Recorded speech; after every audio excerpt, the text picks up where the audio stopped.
From the top rope to your collection, this collected the 1, 2, 3 presented by Cardboard Dugout. I'm your host, Moon 3PO. And this is my tag team partner, Bro PO, coming through with our post-elimination chamber reaction video and some card talk. A lot of card talk in this episode. If you're a fan of the hobby, you're a fan of wrestling cards, this is going to be the episode for you. But before we get into all that, Bro PO, how you doing? Doing pretty good, doing pretty good. I know people are probably thrown off by the new sound. It's like Triple H says, it's a new era here in the world of this wrestling thing. So Yes, the dong is gone for the meantime here. I don't know what happened to it. Was not playing, and the sound's absolutely absent from my soundboard. So I don't know what the heck happened to the dong. So I apologize. But hey, maybe the bell stays. Maybe it's been cursed by our guy Danhausen, which we will further talk about here. But yeah, dong is gone, but we're still here. Obviously, you guys, if you guys tuned into the last episode, it was our Elimination Chamber preview, I should say, with our good pal Babyface Breaks. And of course, we talked about Topps Universe. We're about a week into Topps Universe, so we're going to have our review of that. We did get some news on Topps Exalted and some more unfortunate news about the John Cena Celebration Collection, which I do not know when that will come out, but obviously we'll talk about that when we get to the hobby talk of this episode. If this is your first time joining the episode, make sure you do like, subscribe wherever you're all listening. If you're watching visually on YouTube, if you're following on Spotify and Apple, make sure you do subscribe and follow and leave a rating, because that does help us support the podcast. So yeah, where you guys are tuning in, make sure you are following, subscribing, all that good stuff. But we'll go in order here. Let's talk about the Elimination Chamber.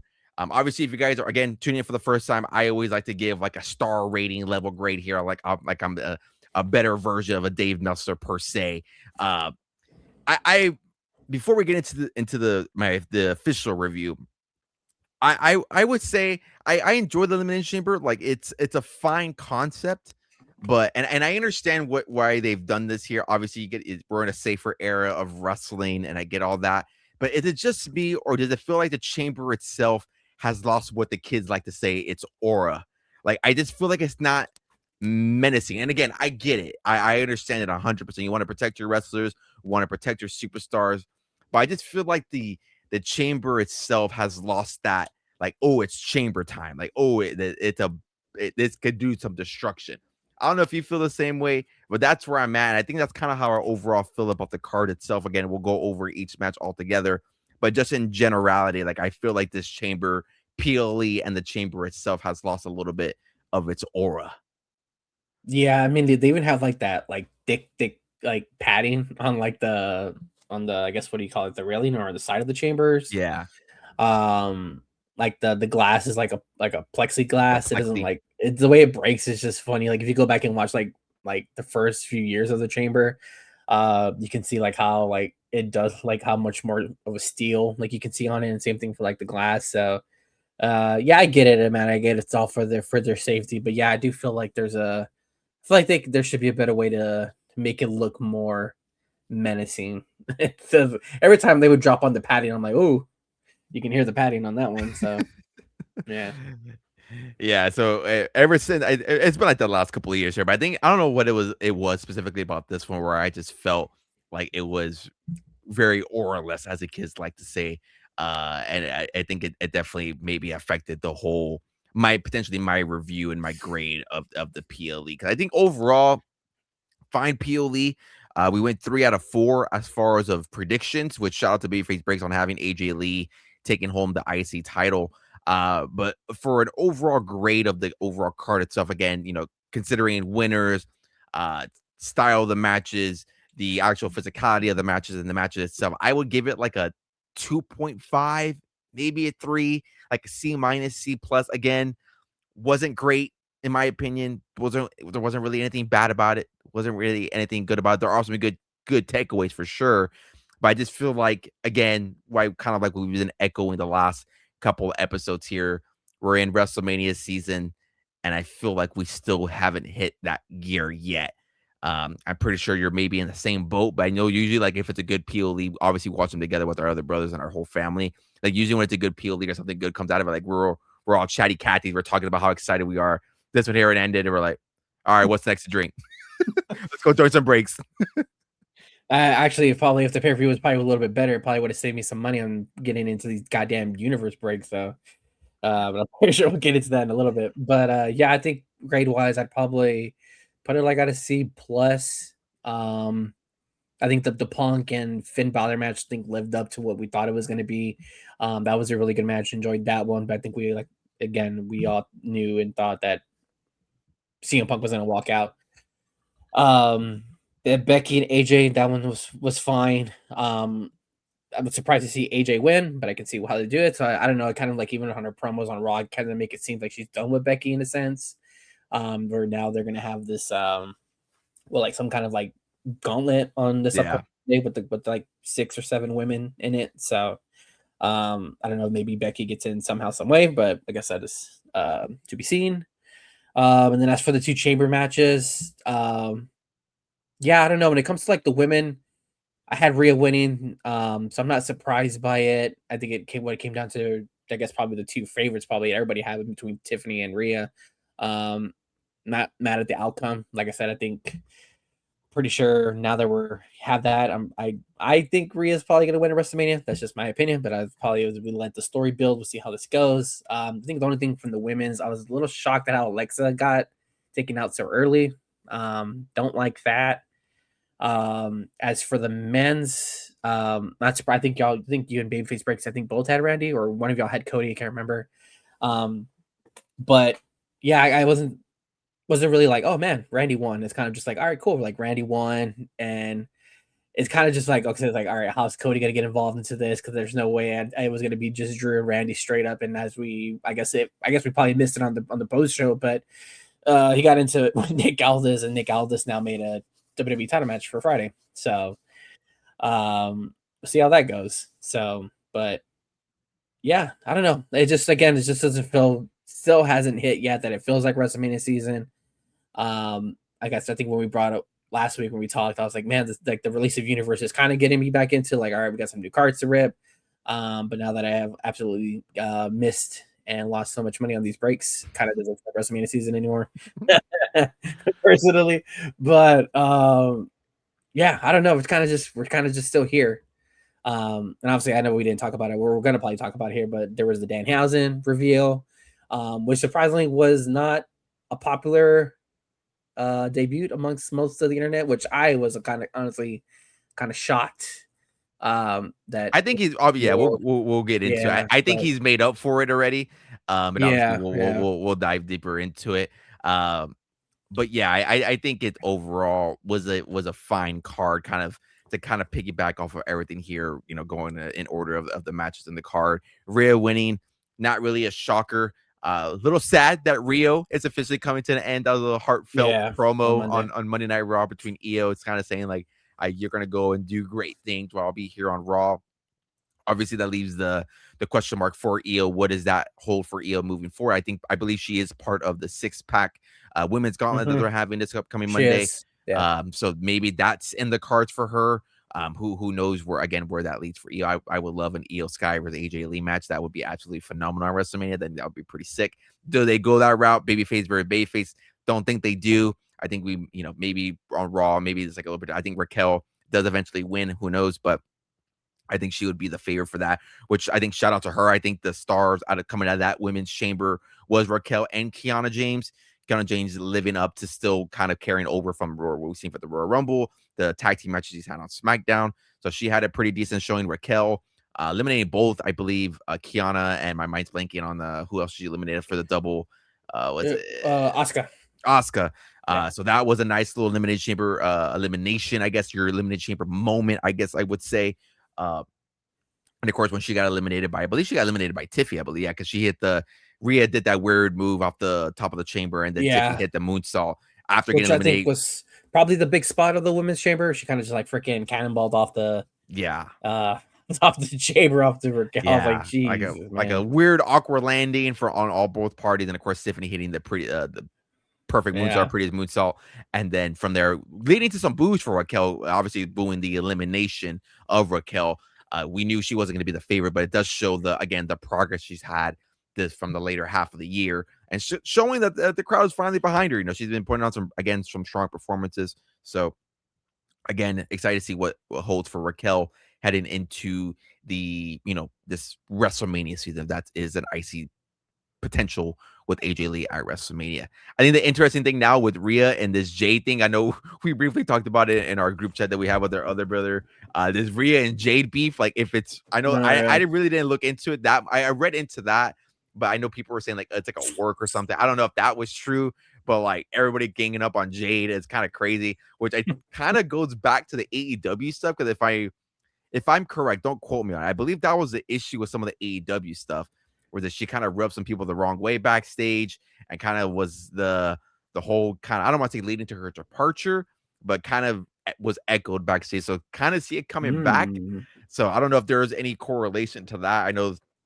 So those promos I think are going to be pretty spicy. I don't know if Rhea's scheduled to be on Monday Night Raw, Friday Night SmackDown this upcoming Friday, but I know those will be some tune-in stuff potentially. I think I saw rumblings on the interweb that I think she just made now these SmackDown dates to build towards it. So I don't know. That's why I think they did the split up of her and Io on Raw, and then that was kind of like their goodbye in a sense, where Rhea's now going to now be on SmackDown up until, I guess we have the match or something. I don't know, but who knows? Yeah, definitely exciting stuff there, because I'm curious to see like how real those promos get in a sense. I don't know how much of a work or a shoot that really was, but definitely lived up to it. I know some people may not be too excited for Rhea and Jade for whatever reason. I personally am excited for it. It's a fresh match. We've never seen that match before. If it was going to be Jade and Tiffy, people would have been complaining that we've seen it before. We ran it before, but a whole completely new matchup, a completely whole new build. So curious to see how this goes, and curious to see, I know that SmackDown Creative has not been the best on building these women. So taking the look to see how Rhea does on Friday Night SmackDown is definitely going to be very, very interesting here. And sticking with the women and sticking with what we were talking about here, potentially a matchup here, AJ Lee and Becky Lynch. AJ Lee looking very good in her singles match. I know, obviously, like we talked about, she's been very protected since her return, obviously having the mixed tag with Seth and Becky and her husband CM Punk, obviously being involved in the War Games match. So she's been pretty protected. Didn't look like she lost a step. It was a fine match in my eyes. I don't know. I gotta go back and rewatch it to give it my official drop kicked review. But yeah, I think she looked absolutely fine. Didn't miss a step or anything. And from what I saw, promo on Monday Night Raw was pretty well. Which again, if you guys want to go celebrate the victory of AJ Lee, I know I've been talking about it here on the pod as well, how the absence of her Topps and Topps Now cards. She does have her Topps Now card available with signature available, 1/1 AJ Lee on card signature, her first autograph in over 10 years. So who knows what the potential is for AJ Lee moving forward.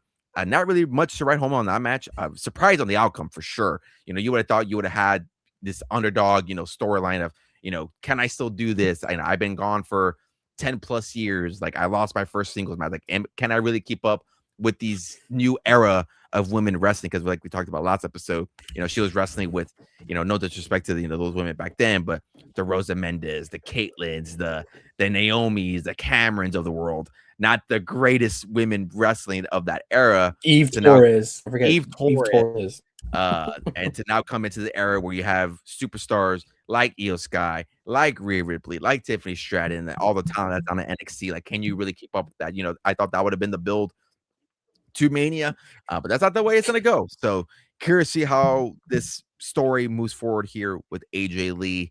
And like you mentioned there, Becky Lynch being absent here. Curious to see where she goes. Does she get involved in the 6 women gauntlet match in some way? The whole conspiracy. Does she have a match with what's the name of the referee? Jessica Carr. Jessica Carr. Is there a match in line with Jessica Carr potentially? She wrestles, so she is a wrestler. Right? Yeah, I think from what I even saw on the internet that she wrestles under a mask, if I'm not mistaken. Oh, yes. So then I have seen that. Yeah. Then I have seen that. Yeah, I think she might have wrestled on Evolve, if I'm not mistaken. I think I have seen that now. Yeah, but she does wrestle under a mask. That is her. I forgot her name. Maybe that adds more to the conspiracy then. Like an El Grande Americano-esque. Basically, yeah. So I don't know. Maybe it's a Becky Lynch and Jessica Carr Jessica matching the Carr. cards with the whole conspiracy thing, which again, Becky Lynch has been living that up for how long this has been going on here. So What the hell maybe did she that call on her tweet? She called, what did she call something? What did she call Bailey? I know she called Lyra Looney Lyra. And then who did she call Bailey? I can't remember what she called Bailey, but she's like, stay away from my title. Which now Lyra can challenge again for the IC title. Now Becky's not oh yeah, champion there you anymore. go. So, And she's part of the yeah. gauntlet, right? Is she part of the gauntlet too? Yeah. She's part of the Yeah. gauntlet. It's Lyra, Bailey, uh, Lyra, Right. Bailey, Raquel, Ivy Nile. I think Kari, maybe? I think Asuka is Asuka in there. And I know there's the one other graphic out woman. for it. Yeah, it's out there somewhere. I forgot. So yeah, interesting to see where it goes. Would have loved to have seen Roxanne Perez. I know she's dealing with an injury right now, but I'm pretty sure that would have been a Roxanne Perez, AJ Lee, mom versus daughter. I think that would hopefully that I'm pretty sure that's down the line. Maybe that's released to Raquel getting in there and like, oh, you're gonna do it, and then boom, Roxanne Perez when she comes back, like, hey, I'll go finish the job there for you. So potentially there. But yeah, excited to see where that goes moving forward. Again, like you mentioned there, the CM Punk and Finn Balor match went the way it was supposed to. CM Punk probably with the coldest entrance of all time. I know that's I would probably put it up to par next to his AEW match when he came out to the AFI ROH theme song against the MJF and the dog collar match. Like, I think those two are arguably two of his best entrances. The banners dropping down. If you guys don't know, I'm a CM Punk homer. Anything CM Punk does, I'm a fan of. So that was like probably like one of the coldest entrances like of all time. I saw some people confused on the internet, like whoa, like what is this music? Like it's a Chicago themed entrance, the Bull, Last Dance kind of type thing. I was shocked to know that people did not know what that was. But I guess if you're not really a sports person and you're strictly just like wrestling, I guess you don't know who the Chicago Bulls are in the dynasty of the Michael Jordan era, then I guess you don't really know who That's the song kind of is. alarming. But it is kind of crazy. Yeah. I mean, you gotta at least know about the Bulls dynasty if you're not like a diehard NBA fan or just a basketball fan in general. I would think, but I don't know. Maybe I'm just assuming stuff now. I don't know. No, I saw this. I saw the same reaction online, and I was like, like, am I getting on Unk status? Like, is this what Unk status feels like, where people don't know what this entrance is? For a minute, I did think when the lights went down. For a minute, I did think he was gonna come out back to his AF fight theme song, which that theme song's in the freaking 2K game, so it leads to hopefully some type of correlations that maybe at one point this theme song can be used in an entrance. We know, Big Money Tony Khan loves to buy licenses for music. So obviously, makes sense why that was used in AEW, but this show that if 2K can get the game here, get that song in the game, I'm pretty sure that they can use that song for a potential entrance, maybe a WrestleMania entrance, who knows?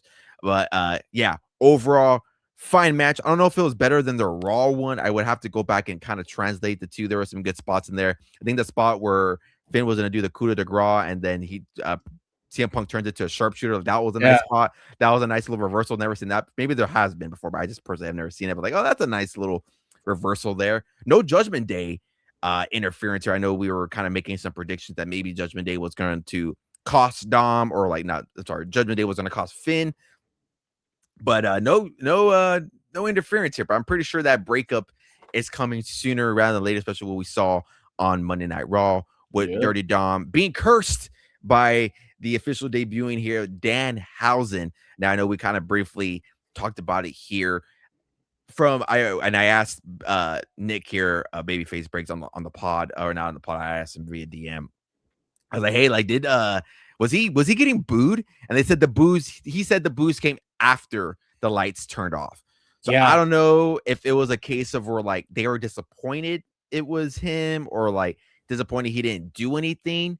But I was talking about it earlier. And I think I put out, I think who was I talking to with? Oh, actually was talking about it with him. I think they put him like in such like the worst position ever.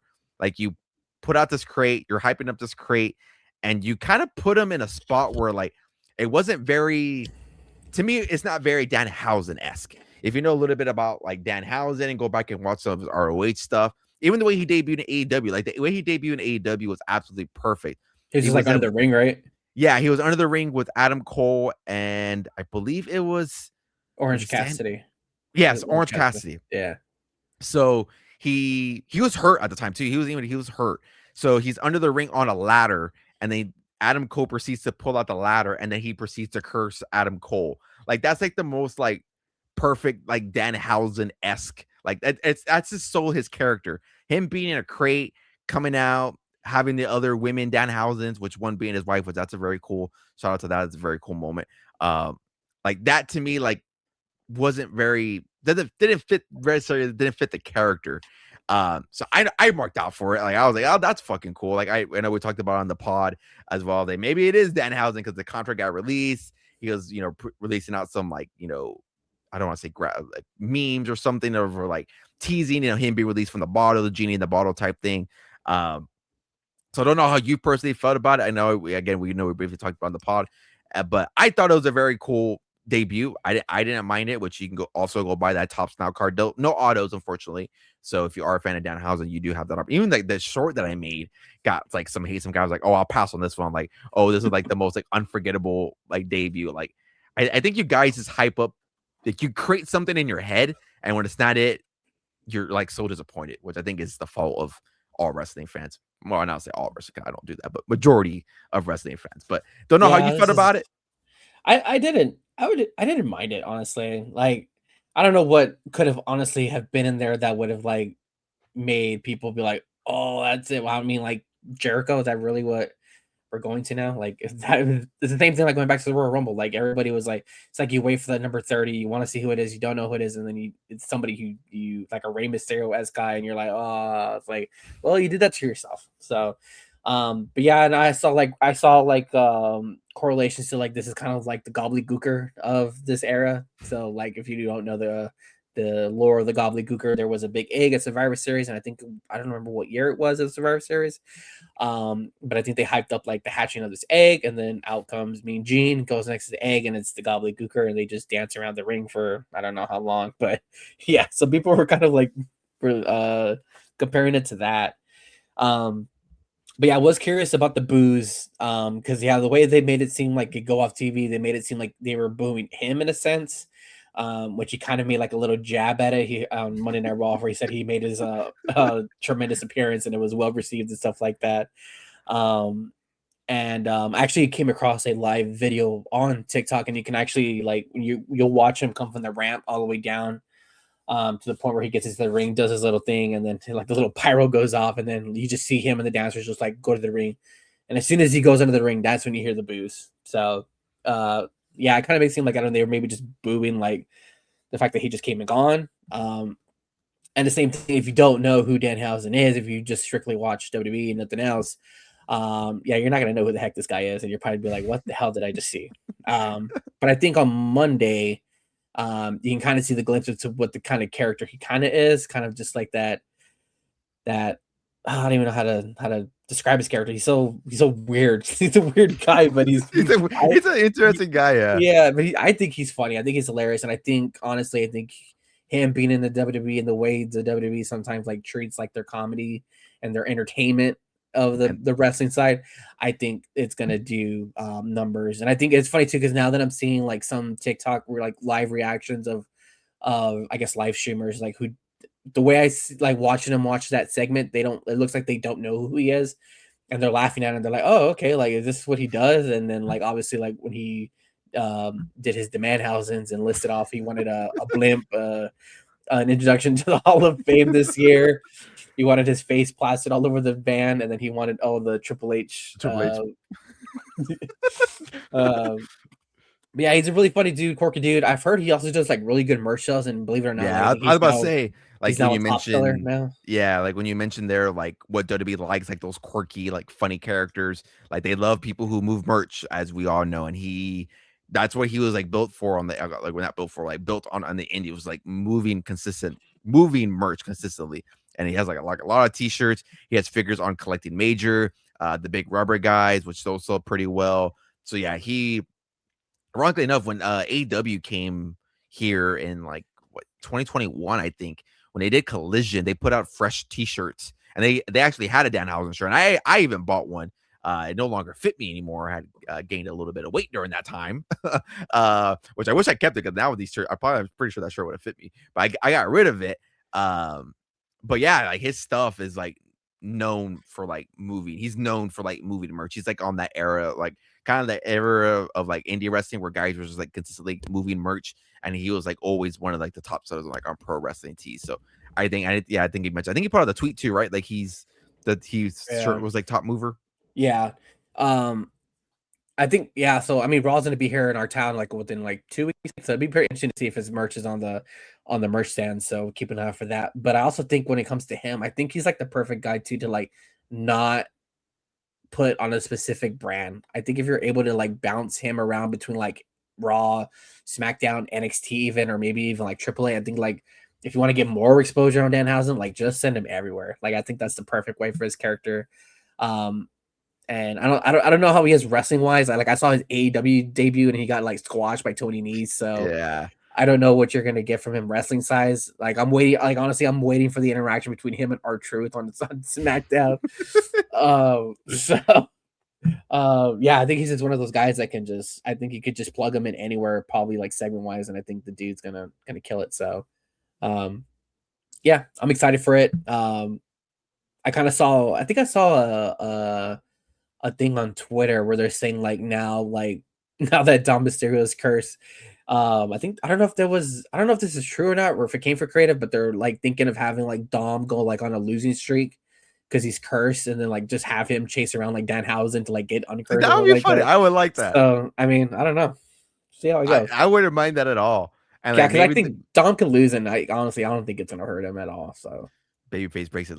Probably listen to the section of the party like these motherfuckers. he's been cursed.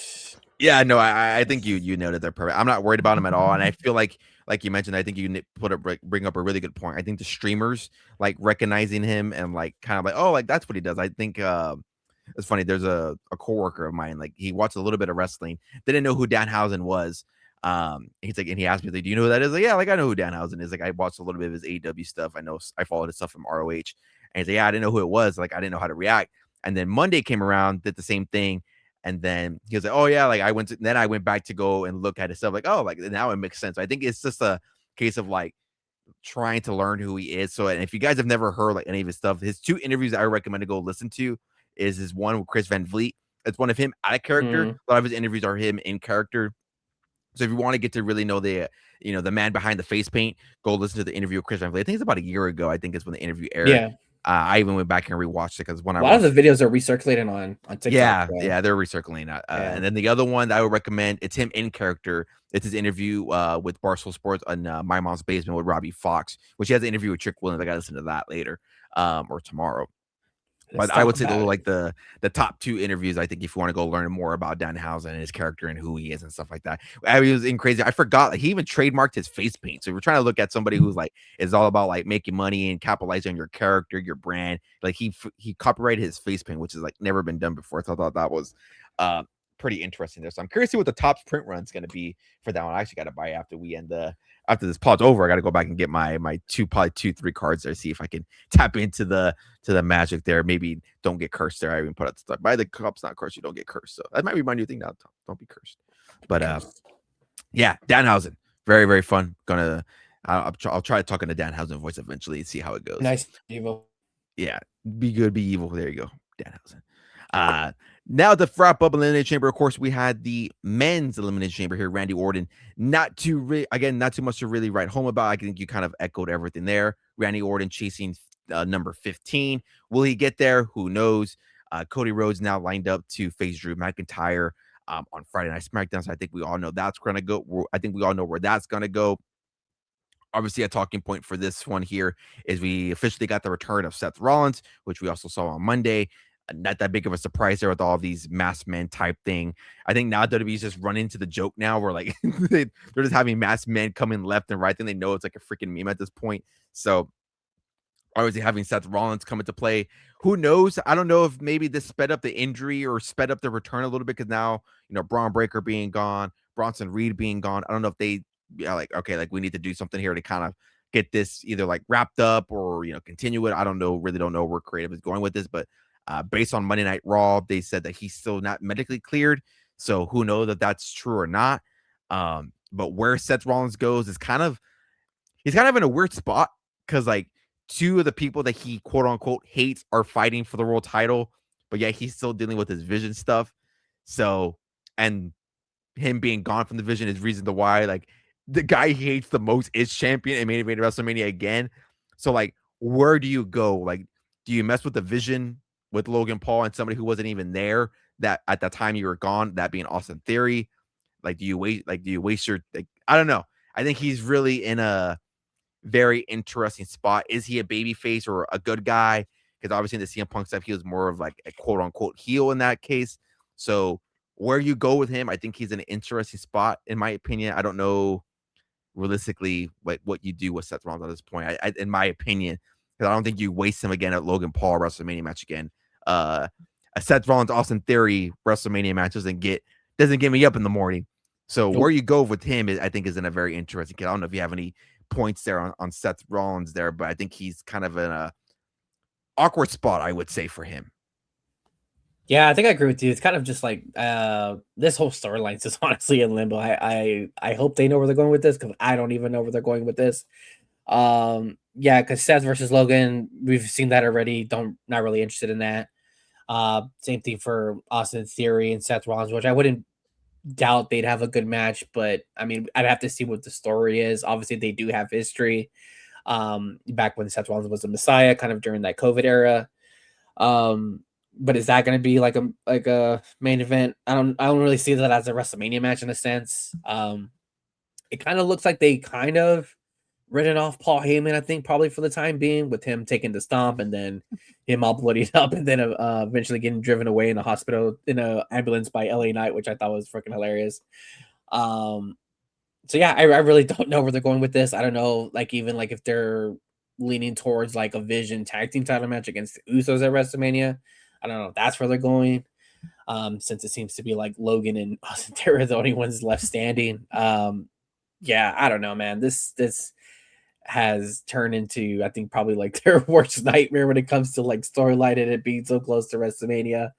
I'm pretty sure they had plenty of other things lined up for Rollins in the group, but yeah, this kind of just ain't it. So at this point, it's kind of just like a wait and see kind of thing. And I think like Seth has even done like numerous interviews saying that his shoulder is still not cleared. But like he says, like he doesn't need a shoulder to do a stomp. So what the hell does that mean? I don't know. But then he swung a chair on Monday. But again, it's Paul Heyman, so like I don't think you really have to hit him that hard. But I mean, you still got to do some motion with your shoulder. Yeah. So I don't know. I honestly do not know. It's kind of just like a wait and see. But yeah, I mean, like you said, is he going to come back as a babyface? Is he going to go back to being heel? Like, I just don't know. There's just like so many questions on this. So it's kind of just like, all right, I'm just going to have to just sit back and watch and see how this plays out. But we'll see. Yeah, that was the biggest takeaway, obviously, from there. As like as far as of like when you're really thinking from a creative standpoint, is where does this character go from here? And kind of like same thing with Becky Lynch, like where does she go from here? So they're kind of awkwardly enough in the same place, and I'm pretty sure both of those characters, from a character standpoint, are fuming at the fact that AJ Lee is IC champion, CM Punk is still World Heavyweight champion. From a character standpoint, I don't think they're in the best mindset. But that was the Elimination Chamber. Again, fine card, fine PLE. We're officially like 60-ish days away from WrestleMania. So you got 60 days. 40. We're 40. Oh, shit. I don't know why I thought it was 60. I think on the chamber it said like 48 days, I think. Oh, damn. Where the hell? Man, my math is all. My math. I think so. Yeah, that makes sense. Yeah. It's like mid-April. We're already in March. Yeah. I don't know where I got 60 from. I don't know where my brain's at with that. But yeah, you got 40-ish days to come up with something and to kickball it here, because I feel like we're still in that, we're not in that gear yet. We're going neutral. We got to put into gear and start going, get on that highway, get the 50, 70 miles per hour, because we're nowhere near that, in my opinion, right now. But yeah, going to be curious to see how they move here moving forward. But now to the hobby talk, which I'm pretty sure everybody loves to hear. If you're listening to this podcast, I would hope that you're, a fan of wrestling and wrestle talk and card talk here. first series of news here that we got is the John Cena collection has officially been pushed back to date. I do not know. I'm kind of glad I didn't buy a box. I honestly was thinking about buying a box for myself for like $160, but I hate being out money and knowing that my money is not putting to work right now and just gone. That's why I hate grading now, because I don't want to pay for grading and or eventually have to pay for grading when I know I could have put that money somewhere else, if that's breaks, singles, vending, whatever the case may be, or if I were to spend it wherever else. But yeah, those boxes right now are like $169. I think on I believe on Dave and Adam the last time I checked. So I mean, if you want to do that, you're more than welcome to. These boxes did retail for 100, so it's not too much of a crazy markup. I'm pretty sure this was due to the autographs here, the on-card autos, maybe the relics as well. I'm pretty sure that they've been just getting these relics since the retirement tour, I would hope. But good luck getting those auto tops. John Cena is nowhere to be freaking found anymore. So dude's off driving cars and drinking coffee. So good luck getting those freaking autos. I'm curious to see what the timeline is going to be for this product, because I don't think they want to do redemptions. We saw freaking expired redemptions in Topps universe, which granted you still have 10 plus years to redeem the redemption. So it's not that big of a deal, but kind of just shows how so far behind they were on the release of universe. So don't know if you have any question or feedback here on the Topps on the John Cena collection. I know we seen some cool render. I think last week they announced, or 2 weeks ago at this point, they previewed the John Cena Rock dual auto for the first time. That's going to be on card. Good luck getting the freaking Rock auto. That dude doesn't show up either accordingly. So yeah, I don't know, man. This set is going to be very, very interesting to see moving forward, because again, there's a lot of autos they got to get, especially those dual autos. So don't know if you have any criticism or feedback there on this. John Cena said that it is to be announced as far as when a release date is coming.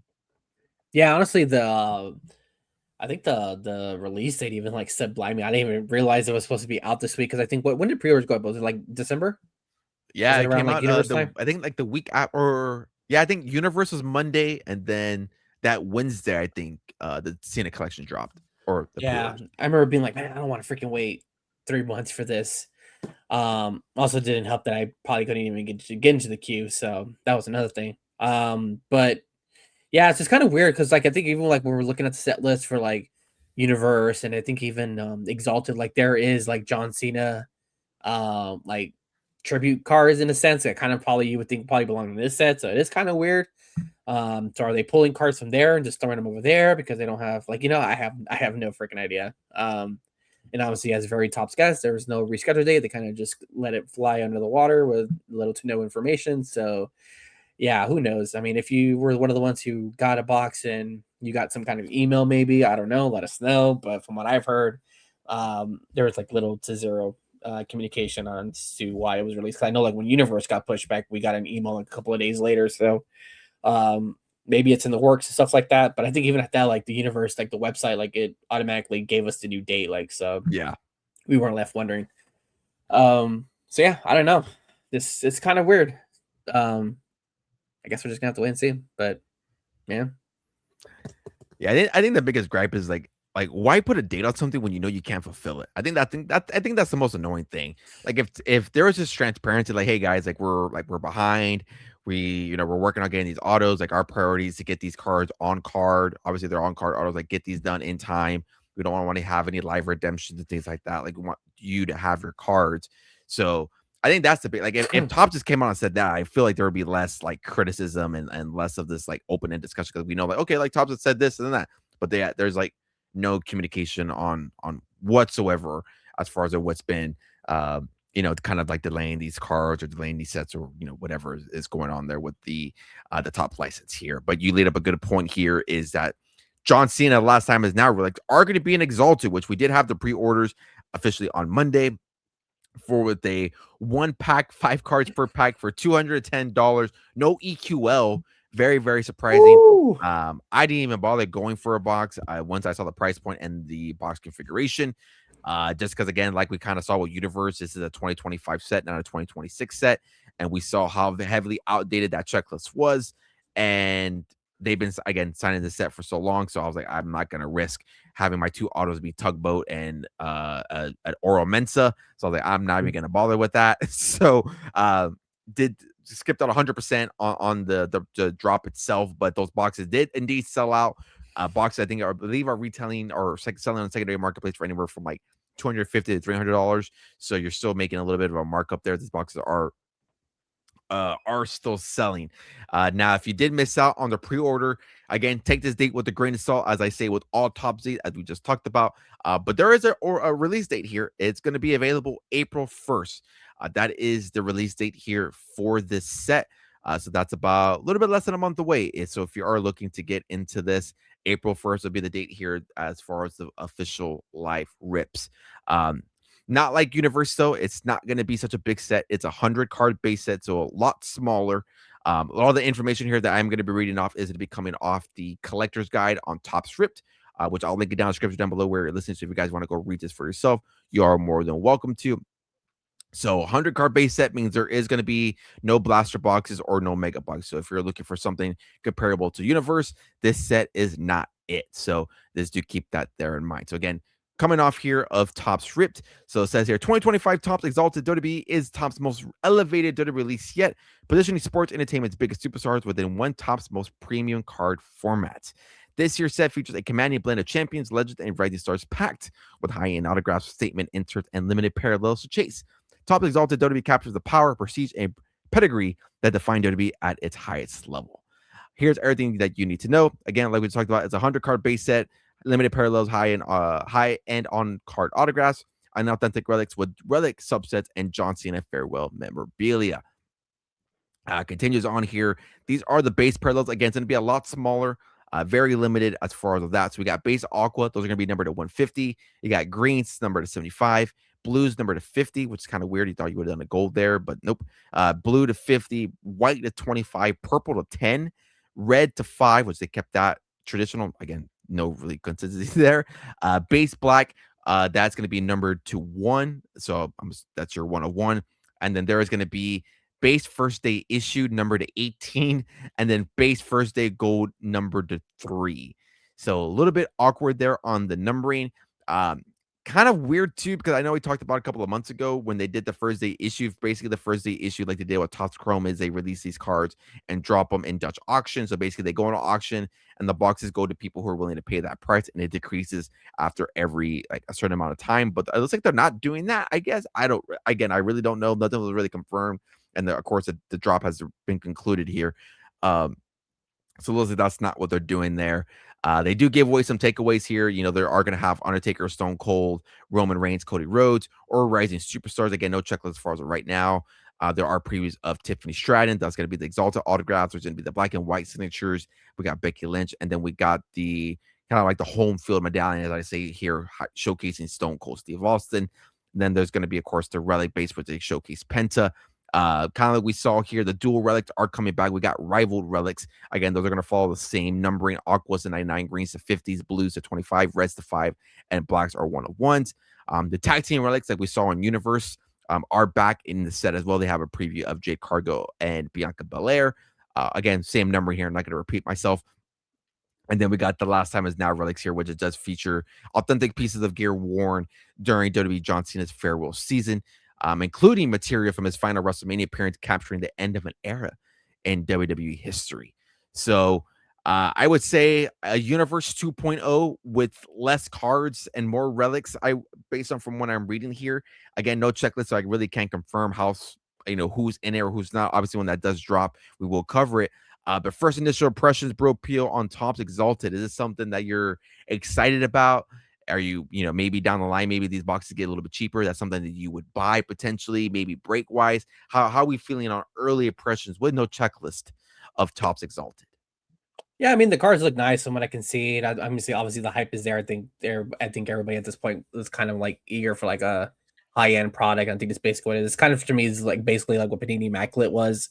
If I'm not mistaken, I think it's like one less card and I think one less auto and relic, if I'm not mistaken. I think Immaculate was 3 autos, 2 relics, with it being 6 cards. So I mean, it's basically what it is. But yeah, I mean, other than that, I didn't really try for it because I knew even with the no EQ, didn't really feel like dropping 200 bones on 5 cards, and especially with no checklist yet. I mean, once maybe we get that and we can kind of thin out like what superstars are in here. it'll be kind of interesting to take. I think even for breaks, I think it might be a little bit too much on the high end side for me with it being only 5 cards per box. I guess I have to wait and see how many boxes are going to come in a case. Um, yeah, this may have to just like probably strictly just be like pick up the singles here and there once probably the hype dies down, which who knows whenever that will be. But that, I'm excited to see it. I'm excited. I like to watching them. I like these breaks. I like to watch honestly, just to give a feel what the cards look like, and stuff like that. But yeah, I mean, I'm excited to see. Hopefully, this is the actual release date and it's not some cruel April Fool's joke. But I guess we're just gonna have to wait and see. But yeah, That's a good call. I didn't even hit my yeah, brain that it's an April 1st release. But yeah. yeah, I'm in the same boat. I don't think this is gonna be a personal box rip. Just again of the configuration of the boxes. So I would hate paying that much for a box here and only get 5 cards, essentially 2 autos and 3 relics, whatever the configurations are. So but yeah, it looks exciting. I'm excited to see how it does in a secondary marketplace. I was thinking in my head like the way the boxes were presented, like, okay, if these sell out instantly, like it's gonna determine the true pulse of this wrestling card market, and we're seeing that they sold out within minutes. You can say they were botted or whatever the case may be, but obviously these these did sell out, which again, I'm so surprised they did not do an EQL for this. I don't know why they decided not to do an EQL for it. When they know that these boxes are going to be highly touted. So the lack of EQL with again another WWE release here doesn't not make any sense whatsoever. So, but yeah, going to be curious to see how the set does move forward. Again, when we get official checklist, we will be going over that into full detail. So again, make sure you are liking, subscribing, so you guys can stay tuned with all that information. All of our links going to be down in the description down below. But with the set that is now officially out and has been in hands here for a week since when you're listening, this episode will be out on Friday. So it's going to be officially a week since we've had Topps Universe in hands, on Braze, on Fanatics Live, on whatnot. This set is interesting. I would say. I know we had some breaks here that didn't really go our way per se. I didn't do that bad. Didn't do the best, didn't do the worst. We had some blaster boxes coming, which obviously, if you guys are, obviously in tune with everything that's going on in the wrestling card market, you guys would know a little bit more about that. But obviously, we'll kind of talk about our personal experience, especially you had an interesting one yesterday, if I'm not mistaken. But and so did our brother. He had a a very interesting one, as our other brother had a very interesting one when he got Michael Rubin on his introduction to the hobby. He got Fanatics, as I like to say, on his introduction to the hobby. But I guess we'll keep it here with the same grade reveal or grade rating, letter grade, I guess I would say. What's the rating that we give on Universe officially? We have product in hand. We saw the checklist in hand. We saw boxes being ripped. We saw cases being ripped. With this being the first product since last year, or if you want to count the bait product as well, what's the official grading of this product 1 week into release? I'd probably give it like probably just because from what I've seen from like my personal reviews, I'd probably give it like a C plus, maybe B minus. Yeah, it's still all quietly. Again, we talked about it last time, but it's outdated. There are some older wrestlers in here that are not no longer with the WWE. I'm not a fan. It is a huge checklist, so it's 300 cards. So a lot of the couple of boxes that I opened, like even the one I opened up yesterday, like I got a lot of dupes. Like a lot of the same cards were in like each blasters had the same cards. Not really a fan of like the WrestleMania like variations. I think they could have probably done away with those 100 cards. So I really wasn't really a fan of those. Um, the numbering is kind of hard to see. I did pull like a Trick Williams 1 out of 10 on the I forgot what it's called, Star Portals inserts. Yeah. But like the numbering's like really hard to see. I couldn't really see it. And then of course like there was like the quality control. Like I had heard Rose rumblings on like a couple of days, I think Wednesday night or Thursday night, like when Blaster started getting early release. If you had a blasters, like a lot of the cards, specifically like the first card in the pack were damaged. So sure enough, like I got mine Friday morning. I think like 4 cards out of the 6 packs were damaged with like a bent corner. And then even the ones yesterday, like the ones that I got in, and these were like the pre-order from the second drop. on Fanatics. I ordered 2 blasters. One of the blasters was really going back. Both blasters were missing the guaranteed numbered card. One of the blasters was short 2 cards. One pack ended up getting 8 cards, and then 2 other packs I had 4 cards. But in that box I got an auto, so I don't know if they're playing into that whole like, oh, if you have hits in your boxes, you might not receive the same amount of cards. I don't know. And then like I think you're guaranteed 2 galaxy parallels, which is those little circle looking ones. I think that's I've heard people call them like their circle parallels. So you're supposed to get 2 per blaster box. In each of my blasters, I got 4. So I don't know like what the heck they were doing over there. So yeah, I think it's just because of that. I think it's just been a complete mess. Too big of a checklist, outdated. I think I just convinced myself that it's probably a C plus now. So yeah. Yeah, following the chamber grade here, I would give it like a 2.5, maybe a 3, because like you mentioned there, I think the biggest thing for me is like quality control. I think that's the biggest thing for me. Like if you're going to be the stop and shop, the one stop and shop for wrestling cards, and like we don't have any other rarity, and you're the one place that we can go to buy WWE cards, and you can't put out a product that is. I'm not even asking for like minty card PSA 10. If you're grading the set, I don't know what the hell you're doing, but you know, like I'm not asking for that. But like if you like every card is essentially damaged, like that to me is very, very alarming. To me, it's laziness. You can say that in general about Fanatics. We see the whole thing with jerseys, the t-shirts, all that. So it's not just the cards and stuff. It's like in general. So I think that's the more like frustrating thing.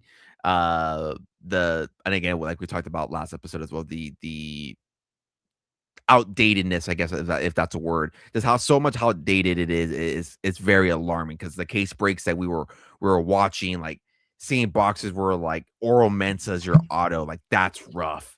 Shot, no disrespect, her autos sell pretty well, like Shotzi autos, or who else is in the set that was like not even like worthy enough to like to be in this set. It's very alarming. So like again, like, and it's like you talked about last episode, like if you're buying a personal box, which these boxes are still in the high secondary marketplace, Dave and Adams Steel City Collectibles are like pushing $350 to $370. If your auto's an Oro Mensa, and whoever it is, that's not a very good personal box for that amount. Blaster boxes being over $50, $40, like that to me is very, very insane. Luckily enough, again, like you mentioned there, we're lucky to get pre-orders, and we're able to find some in store at GameStops, which happy that you guys were able to find them. I was getting a lot of messages and DMs like, oh, like I found boxes at GameStop, and I saw, so that was very cool. So I'm very happy for you guys who were able to get boxes and get your introduction to this. I think that's like the perfect segue to that, because I know a lot of people asking me like, is this really worth buying? Like I think it's a good starter point if you're trying to like start a collection, or you want to see like what these cards are all about, get introduced to some of the parallels. I know some of the parallels can be a little bit weird. Starburst, or not Starburst, like the Gold Dust, where the hell that they call them, the like you mentioned, the galaxy parallels, things like Galaxy that. Lava. It's the galaxy, the lavas, the red magma, all those style parallels. It can be really weird, but and it kind of gets you introduction here, because we saw with like Exalted, like those numbering of those cards is a little bit awkward. So I think it is a good introduction starter point if you can find the boxes for a reasonable price. Break wise, again, it just depends on who you're buying from. Some spots are super high, some are super low, some are kind of in that medium range. I know the breaks that we joined in, like luckily we didn't get burned that bad. Like, or at least for me, like I think that night we spent I think I spent like $50. I think like 40, $50. I did have some Fanatics credit. Don't get me wrong. But I think waking up and checking the bank, I'm like, damn, like I fucking did that. Like it wasn't that crazy. I know our other brother joined breaks for the first time. He hit pretty well. He hit some nice. I think he bought some like a Kurt Angle auto, or he hit a Kurt Angle auto. I finally hit an Ethan Page relic. I want to shoot myself in the foot, because I bought Pretty Deadly in another break. Thought about buying him in this break, and I switched around it. Oddly enough, Pretty Deadly was pulled, so I really wanted to freaking jump off a cliff that day. But yeah, I think overall in the end, it's a solid product, not the best product. I again wouldn't spend $370 for the set. And I definitely am not spending 60 plus bucks there for a blaster, 50, 60 bucks there for a blaster. So Yeah, I this would just should be like a $35 max blaster. Honestly, you shouldn't be paying exactly. more than $35. Yeah. Exactly. I agree with you 100%. So I was also, talking about on social, like if you have the patience to wait a little bit, because I do think once Exalted does come out, those, people, love rarity. They love, things like that since there is such a high big base set. If you do And have people hate paper. People don't like paper cards. yeah, So people hate paper. I mean, granted, I love paper. I don't not I hate it at all. When you get quality control like this, yes, I'm gonna like, oh my god, like this, like what happened with a Chrome card, which I have seen Chrome cards do this too in this Fanatics era. So there, it happens to both paper and Chrome. But yeah, I think if you can have a little bit of patience, a little bit, I'd like oddly enough too. I called our local hobby store today, and like boxes are still sitting on the shelves. So that tells you like they're people are not going out and spending that crazy amount online too. I'm looking at some like prices here online. Like some hobbies are still selling for like anywhere from like 270 to 80, which I think that's a reasonable price, but that's even kind of pushing it a little bit. And then even speaking on some sales here, we have been seeing some pretty good, strong sales coming out of the gate here. We had an Undertaker 1 of 1 Rage insert sell for $900. Hulk Hogan autos are live. We see here a base auto win for $525. Some of the relics here, another Hulk Hogan auto 475, a Stunning Vancouver out of 99 green electric auto went for 455, a Tiffany Stratton out of 25 relic, which I think I saw a post with that. It's from her SmackDown debut, went for 450. More Stunning Vancouver autos 499. Jacob Fatua Tama tag team dual win for 430. That's a relic. So Roxanne Perez out of 25 orange did 399. And so yeah, I don't want to ignore the relics. The relics are freaking cool in the set. There's some thick boys in there. I don't get why they're so thick. Like the Otis, like we saw Otis, man. If you want value, Otis hits Otis, man. That dude freaking hits. But like in the one breakdown scene, man, that card was super thick. yeah, For like they're that's thick cards. like a small little relic. I have that Ethan Page coming, which that looked like a thick boy too. So like I don't know what the hell happened where with that, but don't want to ignore. Otis is a big boy, man. Yeah, I was like, that is a pretty big T-shirt. So maybe that's it. I don't know, but yeah, I don't want to ignore the relics here because again, we're kind of comparing it to a couple months ago. We're comparing it to the AEW set, like the used tables, the steel chairs, the ropes, like all those are live in this set, which those are freaking cool. So I know you saw or obviously you're the one that pointed out to me that Dakota Kai had a dent in it. So like that's freaking cool. The used ropes, like that's really, really cool. I do know at the time of this recording, the John Cena turnbuckle, I think from the WrestleMania, the 101 got hit. The one that Topps put out in their promo, like that is officially live and pulled. So yeah, I think it's a fun set. If you can find a reasonable break, you can find a reasonable price point. I think it is a pretty fun and enjoyable set. Don't know if I missed anything on Universe here because I feel like it's been here for so long, but I feel like we've been covering it for so long. But now that they're its hand is like I think since it's been in hand, I think we hit everything here as far as of our reaction to it and everything of all things here regarding Universe. Yeah, I think so. I think I didn't really get to talk about the relics, but yeah, I do enjoy the relics. Like I think I've even seen like the Rock one, which looks like it's from when I heard it's from the announcer table at WrestleMania. You can see like the Snickers logo on it. So that's pretty cool. But yeah, I've been getting pretty burned on my spots on my Lyra Valkyria, my Bailey spots. Those have not been hitting. I did hit on one of the white 6 spots that I did have. I got a lot of pretty good amount of cards. Like I think I got like a numbered Nikki Cross, a numbered Eric Rowan. I pulled a numbered auto Joe Gacy. Pulled a couple of the Faction Forever Forever Factions inserts. So that one didn't make up for it. But other than that, yeah, it's been kind of little to nothing. So if you are a recipient of a Lyra Valkyria auto relic or a Dakota Kai relic, please let your boy know. I am in the hunt for one. So yes, and let that be known. If you guys have any Ethan Page autos, I will be a buyer of it if it's for a reasonable price. Please do not come at me with a high price tag. Also, a pretty deadly relic. If you guys have one and are reasonable with your price, feel free to message me. I would like one for my collection. I think it'll look cool behind me here because this is non-toxic. This is a non-toxic podcast. So I would love to have a pretty deadly relic mix in there as well. So yeah, I probably got one more break left in me here to help support our guy Babyface Breaks on Saturday. But that'll probably be it for me as far as that. And me, or unless something crazy comes in, maybe a few more brewskis come in. I do plan on maybe having a couple of libations on Saturday potentially. Oh, So I don't know, y- man. That might be a recipe for disaster if that happens again.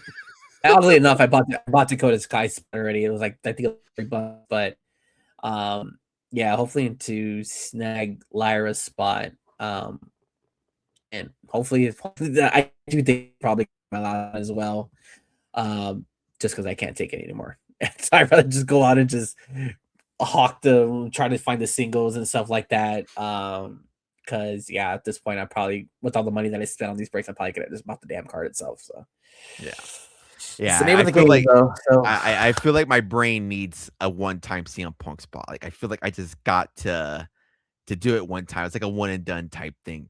Like I feel like I just got to do it, get it over with, and then be on my way. Don't hit anything, whatever. Which he has a lot of cards. I know I'm prone to hit like a couple of cards.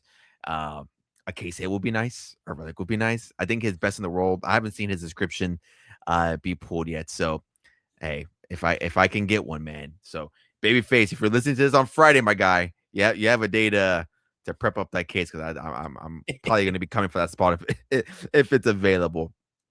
which oddly enough, too, I know we talked about this last time, like our do not buys, and we mentioned like Silveruka and Javon Evans. Man, those suckers have been hitting like Man, crazy. I look like I'm not trying to call myself out here, guys, but I look like Yeah. a fucking idiot because the amount of Soul Ruka autos I saw hit on Friday and throughout the weekend is fucking insane. Excuse my Yeah. French. Even in Javon, I think like one of Mama Brick's cases, like she had 2 Javon autos in like the same box. I think if it wasn't the same hobby box, it was the same case for sure. I'm like, what are the odds? Like he has one card on this whole set. They're both in that same case. So it's just like, I don't know. Yeah, A lot of Stephanie Vaquero autos too hit the yeah, a lot market. of Senator Recur. Filth Bomb Dave, I think I think he had like 2 in like 301 case. I think I saw some more getting hit today. So yeah, a lot of Senator Recur autos. So curious to see how that's going to translate to her overall autos in circulation in general. Like I know she has some in Cactus Jack, both formats, both the WrestleMania format and this format. She does have cards. I believe she would have cards, autograph cards on Exalted. So, going to be curious to see how that translates here moving forward, especially for as more cards get into circulation. So, if you're a 70 recur collector, you could definitely find some good deals. That's why I was like, man, out of 99, like it's a lot of money for me, but like for like a normal person or maybe someone who has a little more capital, like 499 is not a bad deal on that for sure. But yeah, that was Topps Universe again. B minus C plus type grade. Going to be curious to see how this set does as we get more sets coming out. 2026 Topps Chrome is coming out soon. Again, Exalted Royalty is set to hit, I would think, at the end of the year potentially. So time will tell how Universe treats us moving forward. But that's going to be our episode here. Again, thank you guys for listening and joining in. I really do appreciate you guys tuning in. But before I wrap up everything here officially on my end, Bropio, any final thoughts here for the good old listeners of collecting the 1, 2, 3? Yeah, man, I really don't got nothing. I'm tapped out. If you have those cards I'm looking for, let me know, man. I'm trying to save some money on these damn breaks. Just send me over the cards. Also, Bropio will be out of commission for the next couple of weeks. 2K is officially out here for early orders if you are listening on Friday. So if you're trying to reach them, try to reach him between like in the afternoon. I'm pretty sure from time of recording to like 2 or 3 o'clock, he will be playing 2K. So good luck trying to reach him. Yeah, tell Mrs. Moon 3PL that I'm officially putting in my my 2-day notice in my mining job. So your 2-week notice. I'll be out of commission in the mines for a good while. I will let her know after this episode officially ends that you will be putting in your 2-day your 2-day in referral there. Yeah, final things here on my end. Let's take a look here. I know I had a couple of things here. Oh yes. Saturday again, if you guys are in the San Antonio area and want to come support your boy, you'll be more than welcome to do so, and you can do so at the Cards and Coffee event. We'll be back up and running again. First time was good, we're gonna run it back. Cards and Coffee and Collectibles, March 7th from 11 a.m. to 5 p.m. Central Standard Time. New location, unfortunately. We love the walk room, so No more War Room. Love the War Room so much, man. That place was absolutely phenomenal. Uh, Bumping. yeah, that place is the place to be. Maybe I'll be there Saturday after this show because man, I did love that place so much. A lot of good. That place will always hold a special place in my heart. Now the War Room. The Wyvern. Too many good Yeah, vibes there, man. too many. We are a new location here. We're at 1207 Richland Hills Drive. Again, San Antonio, Texas, 782. I almost said my dumb. Oh shit. 78251 is the zip code for this here. I believe it's a church. There you go. So yeah, so come drink some coffee, come say your prayers, eat your Eat your vitamins, vitamins and buy some cards. and come buy some cards, man. Come support your boy. We're gonna have some universe singles available. We'll have a full showcase of variety of cards. So if you guys want to come out, again, if you're in the local area, it's going to be at March 7th from 11 a.m. to 5 p.m. Central Standard Time. Free parking, free entry as well. Failed to recognize that as well. Free entry and free parking. So, yeah, come have fun. It's going to be more than just wrestling. Obviously, a lot of sports, TCGs, any other like sort of collectible they can think about is more likely going to be there. So if you're a collector of variety of things, yeah, I'm pretty sure there'll be something for you there. So hope to see you guys there. We did have some followers again tune in last time, so very cool. So hopefully I get to see y'all again if you guys are tuning in. And then speaking of followers here, last episode, don't think we're there. I think we hit it live on the episode. But do want to say thank you guys so much for over 1,000 subscribers on YouTube. That is absolutely freaking insane. It's one of those numbers where like you can't really ignore. Like I try not to fixate so much on numbers like that, but I think 1,000 is just one of those numbers where you kind of like have to hone in a little bit and kind of take a little bit of a step, like damn, like we really did that. So I think now we're like over 1,000. I think we're now like 1,020 something. So if you guys have been tuning in, following from the beginning, I thank you very much. If you guys are just tuning in, again, thank you very much here. We're bringing a lot of different videos to the content, to the channels, to the pages. You know, we obviously have the podcast, the vendor POV. I'm going to be doing one on Saturday. So if you guys want a full, I know that was one of the feedbacks that I got here, that they want longer vendor POV stuff. The behind the scenes, the realism, because I think that's very important in this hobby. So I really try to bring you guys like what it's really like for someone who does low to mid end wrestling cards. You know, we see all the hype around the high mid end stuff, you know, what it's like selling on whatnot, doing all that good stuff. And while that is all well and dandy, I like to think that's not realistic for a lot of people. So I just like to bring that realism, like this is what it per se can really be. So hopefully you guys do enjoy that. So that's all that's coming. I'll be in WrestleMania, and like we just talked about, freaking like 40ish, 50ish days. So I will be at WrestleMania. So I will be bringing as much content as much as possible. Got my world ticket, so I will be there at WWE World. So I'll try to bring as much content for that. You know, be me and Mrs. Moon 3PO. So we're gonna be enjoying that. So yeah, it's gonna be a lot of fun. So if you guys are not subscribing yet, following on, please make sure you are subscribing and following, because again, we're bringing so much more content in the upcoming months here. So make sure you are following, subscribing, so you guys can be a part of the ride. And yeah, guys, I really do appreciate it. I can't express it enough. But yeah, guys, that's gonna be it for me. Potentially, we will see y'all next week, depending on how everything rolls out. Maybe a 2K review per se. I don't know. Maybe now we do video games, Ooh. so maybe we'll talk a little bit of 2K here, but time will tell. But yeah, guys, again, really do appreciate it. Make sure again, subscribe, follow, so you guys make sure you guys know when we go live. And yeah, we will see y'all in the next one. Your next speed champion, by the way. There you go. Yeah. Rank QC, next speed champion.